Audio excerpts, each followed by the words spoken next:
بیٹی ایک چھوٹا سا لفظ ہے، مگر اس میں اتنی بڑائی، وسعت، دلکشی اور شیرینی ہے کہ لبوں سے ادا ہوتے ہی پورے جسم و جاں میں حلاوت کھل جاتی ہے۔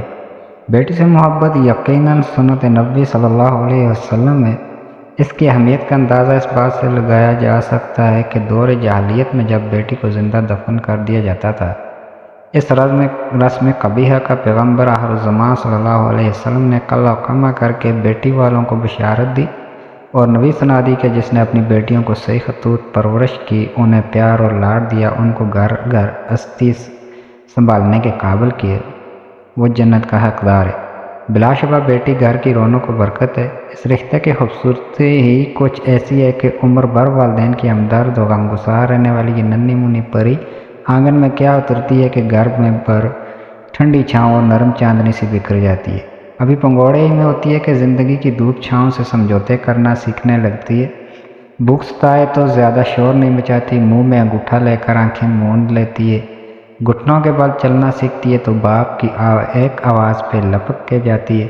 ماں کی چھوٹی چھوٹی چیزیں لا دیتی ہے۔ باپ نے چمکارا، ماں نے چوم لیا تو سارے گھر میں کلکاریاں گونج اٹھتی ہیں۔ ذرا سا کسی نے جھڑک دیا، چہرے کی رنگت بدل جاتی ہے، آنکھوں سے آنسو بہنے لگتے ہیں۔ جب پاؤں چلنا سیکھتی ہے تو ماں کے کتنے بکھیڑے سمیٹ لیتی ہے۔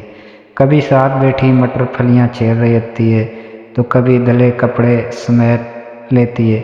باپ کے جوتے برش کرتی ہے تو ماں کے الجھے بالوں میں کنگھی بھی پھیر لیتی ہے۔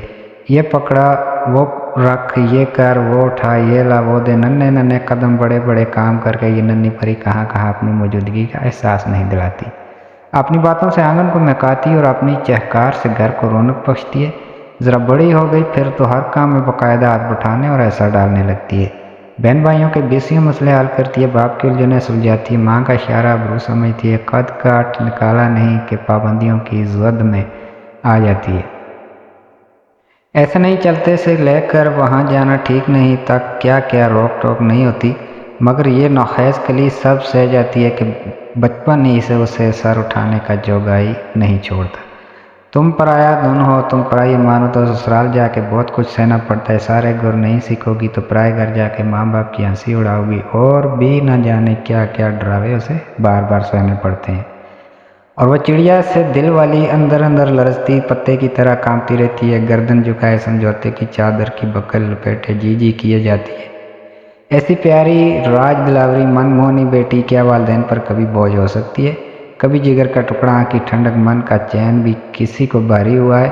مگر جیون کے کٹھن سفر پہ اڑتی ان کی نرم و نازک تتلی گھبرا نہ جائے، کہیں تھک کے نہ گر پڑے، کسی سے مات نہ کھا جائے، یہ خیال ماں باپ کو بیٹیوں پر سختیاں کرنے، قد انتیں لگانے اور شادی کے بعد والی زندگی کی تربیت دینے پر مجبور کر دیتا ہے۔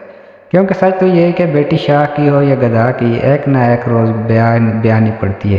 امانت اس کے مالک کی سپرد کرنا ہی ہوتی ہے کہ یہی مشیت ازلی مالک کون و مکان کا ابدی حکم ہے۔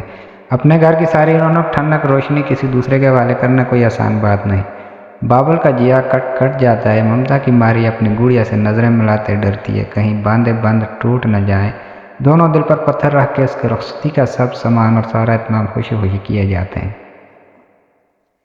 کہ کہیں کوئی کسر، کوئی کمی ان کی لاڈلی کے دل میں ہلکی سی بھی کوئی پھانس، کوئی چبھن نہ چھوڑ جائے۔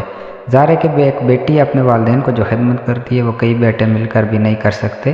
اس کی ایک وجہ یہ بھی ہے کہ بیٹیاں اگرچہ پرائی ہوتی ہیں، تاہم پرائے گھر میں جانے کے بعد بھی وہ اپنے میکے کو نہیں بولتی۔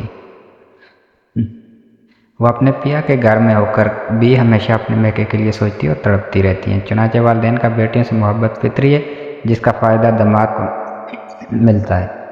اکثر دیکھنے میں آتا ہے کہ بیشتر گھروں میں جو مقام بیٹیوں کو نہیں مل پاتا وہ داماد کو مل جاتا ہے۔ داماد کی خوشنودی کے لیے بڑی بڑی قربانیاں دی جاتی ہیں، اس لیے کہ اس میں محض اپنی بیٹی کا سکھ تلاش کیا جاتا ہے۔